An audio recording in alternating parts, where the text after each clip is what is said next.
Welcome back to Painted Pages.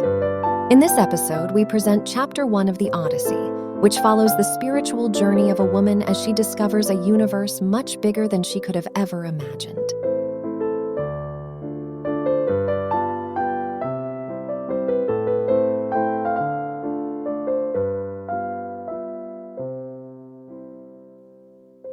Chapter 1. I was 8 when my father took my mom and me to his home country and introduced us to his family. After 10 years of marriage, it was hard to believe that my mom, who was born and raised in the U.S., had never met her husband's parents, and his family hadn't made any attempt to meet her or their grandchild. My father took many trips to visit his family during those years, using the high cost of travel as an excuse for why we could never join him. I didn't know what was different that year and why we were finally able to go with him. But even in my childlike mind, I knew everything in my life had forever changed. Throughout the years, I kept thinking about the trip that shadowed my next 18 years, wondering whether things would have been different if those strangers that my father called family had accepted my mother. Or would I have been different had they accepted me? Sadly, I knew I used my past to distract myself from my other issues in life. Like this morning. I couldn't switch a bad mood with a good one, but I could switch it with another depressive thought. So while I was lying in my bed and blankly staring at the remainder of a spider web hanging on my bedroom ceiling, I did everything I could to evade last night's horror by thinking about my mother and my childhood trip. Although I had been aware of the time and expected the radio on my nightstand to go off at any moment, I was still startled when the loud music filled the room at 7 a.m. Swedish House Mafia was playing. Don't you worry, child. She has got a plan for you. I exhaled as if I'd been holding my breath the entire night. My memories were replaced by the residue of my dream and the rest of the dreadful night once again. When life came at me in full force, which seemed to happen often, I was better prepared to face my horrors in the daytime. My irrational fear of disappearing into the unknown felt less consuming. Not that I dealt with my issues better by day, but pushing them to the back of my mind felt less disturbing. I imagined the normalcy of daily routine made them dissolve, although all I was doing was sweeping them under a sizable lumpy rug. However, life likes to catch you at your weakest. I was most vulnerable during the blackest hours of the night, and the previous night had been one of the worst. I didn't know what horrified me more, waking up in the darkness that felt like another nightmare, or having the same dream again, which was so real that I could feel the salty water filling my nostrils. I was drowning in that particular dream, sinking into the dark water. I would hear a clear female voice calling my name, "Lara, Lara." It sounded welcoming, alluring. I would have followed the voice into deeper seas, thinking the caller would save me from my misery, but I had become so used to my nightmares that I'd taught myself to come back to reality, back into my body. Had I not learned to wake myself up, I knew I would lose my soul to the source of the voice. But last night, waking up in the darkness didn't help.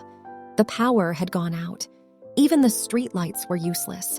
My phobia of the darkness creeping up on me, I didn't dare look for the flashlight in the kitchen. I had buried myself under my blanket all night, and it was a warm night in Atlanta for October. My attention went to the music playing on the radio. Heaven's got a plan for me. It must have been a joke from the universe without a sense of humor. It felt more like hell while I was sweating to death, and even worse, feeling claustrophobic under the blanket to avoid the darkness of the night. "Go to hell, heaven," I murmured under my breath. My head felt heavy from my restless sleep. 15 minutes later, I finally had the strength to heave myself out of bed. The radio host announced that it was Monday and confirmed that it would be Monday all day. I snorted at his comment, "It will be Monday all day." I repeated it to myself. Last night's storm was fading to drizzling rain. I looked out the bedroom window, wondering what kind of damage the storm had done. The window was supposed to overlook a lovely, majestic willow tree standing by a serene, small lake that would shimmer under the bright morning sun. The tree always reminded me of a beautiful, long-haired woman looking at her reflection in the water. I had to pay an additional $100 a month for this view. However, on a morning like this, my extra payment was not paying off. The sky was dark, with hostile clouds floating around. The lake looked dark gray, just like the water I was drowning in during my dream, and my lovely tree, with its naked, thinning, droopy branches, reminded me more of a witch looking at her cauldron. The thought of it gave me goosebumps. I walked away from the window, trying to erase the image from my mind. I moved into this place 2 years ago when I quit my job as an administrative assistant at a law firm and got my present job downtown. Mine was a beautiful apartment with 2 spacious rooms, a vast living area, and an open kitchen. Best of all, it was right in the center of Midtown and within walking distance to a major shopping mall and restaurants. It was hard to find a decent apartment complex in Atlanta where I could feel like I lived in a big city with all the luxuries a city can offer, and yet I could also feel the beauty of Mother Nature right in my backyard. Except for this morning. This morning, the witch outside was creeping me out. Still half awake and half asleep, I ignored the tempting call of my bed and headed to the bathroom. It was drizzling when I got to my car in the outside parking lot in front of my apartment. My car was a dark blue 2006 Toyota Camry. I had bought it on Craigslist 3 years earlier. The previous owner was an old military retiree in his late 60s. He had traveled around the world with the military and managed to tell me a couple stories of his overseas adventures within an hour of my arrival when I visited him at his house to see the car. I witnessed many peculiar things during my service in the military. Unexplainable things, like UFO sightings. He had said, as much as I thought he was a little nutcase, I was convinced he was honest about the car. I was right. The car had never given me any serious problems during the 3 years I had owned it. I picked up a CD my mom had given me for my birthday 4 years ago, Mamma Mia. The musical being one of her favorites, she recommended that I listen to it whenever I needed to cheer up. Today was one of those days when I had to turn off my mind and stop being depressed, so I popped it into the player and turned up the volume. I concentrated on the music all the way to downtown, where I pulled into a parking garage. It worked. Neither the traffic jams of Monday morning nor the first glance at our high-rise office building with its dark-tinted windows bothered me as much as usual. My mood was in a better place when I stepped into the office. Good morning, Laura. Jim, my boss, looked down at me, his face indignant. I was late for work again. I worked for a financial auditing firm as a financial analyst. After I graduated from college, my dream was to get a job anywhere but in Atlanta. I had many unpleasant memories of the city that I simply wanted to leave behind.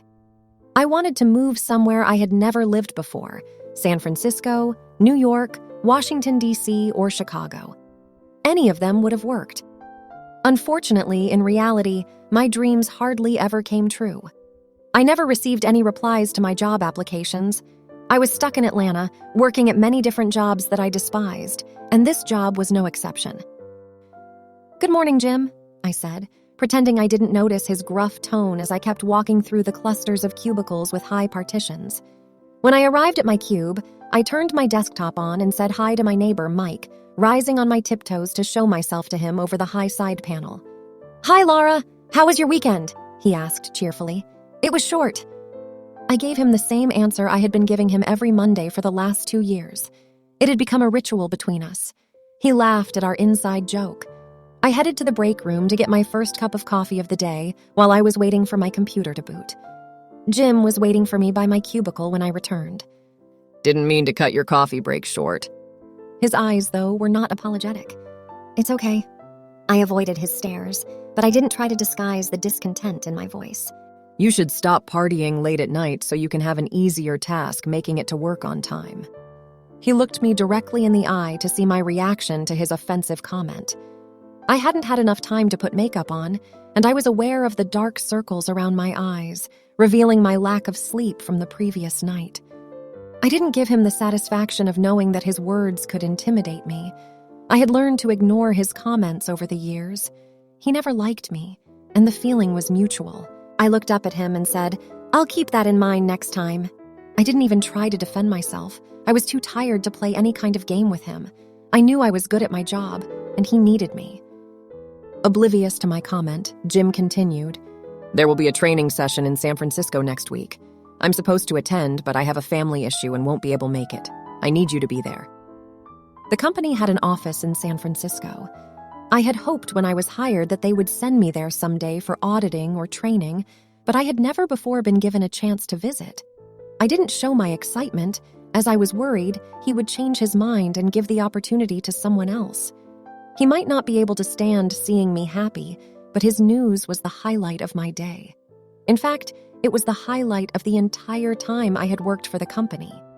The gloom that had enveloped me since the previous night transformed into light, brightening my outlook. I even stopped dreading the impending nightmare waiting in my bedroom to steal my soul. Jim finally left my desk after half an hour of lengthy discussion of what the training would be about and how important it would be for future consulting opportunities. I immediately called Anne. She had been my best friend since the 8th grade. We went to the same high school and college, and we were always there for each other. But she had been even more present for me than I had been for her over the years. She was the only reason I could bear staying in Atlanta. "What are your plans this weekend?" I asked enthusiastically as soon as she picked up. "I don't know," Anne replied. "It's only Monday, too early for me to make any plans. Jack will probably be busy catching up with his work again and won't be around, so I'll hang out with the kids.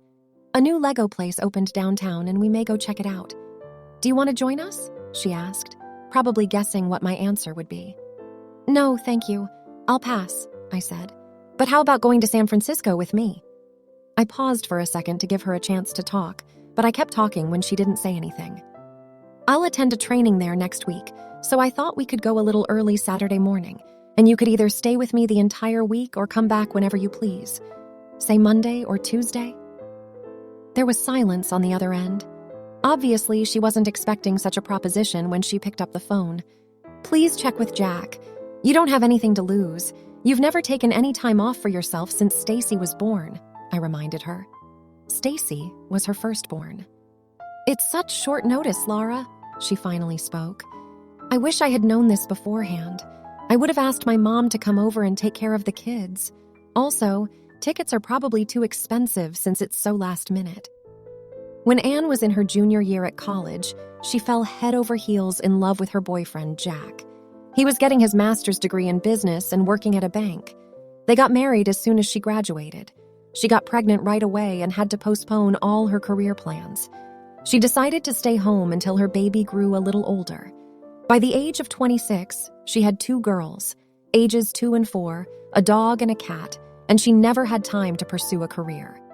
She had always wanted to go back to school, but she didn't have the heart or the budget to send her kids to daycare. "If Jack has a little mercy in his heart, he'll let you come to San Francisco with me," I declared. I'd never approved of Jack. He was a self-absorbed man with a lot of confidence issues. He always took Anne for granted and didn't respect her enough for all she did to keep the family together. I think Anne was too much for him. She could have done much better if she had asked me, but she never had. "Laura," she started, but couldn't bring herself to say anything else. I cut her short. I had to play the guilt card on her. "Jack travels a lot. I bet he saved plenty of miles. He might buy the ticket for you. Please, Anne, I need you. I've never been to San Francisco before, and I need you there for me. I can't spend the weekend all by myself. If you don't come, I'll probably just travel on Sunday evening and come back here without ever exploring the city, and you'll be the only person to blame." I hated being insistent about the trip. There was a good chance that she might not even enjoy it. Leaving the kids behind with her husband was not something she'd ever done before, but I desperately needed her. I didn't want to make the trip alone to a city that might trigger so many emotions in me. "Let me check with him. I'll let you know," she surrendered.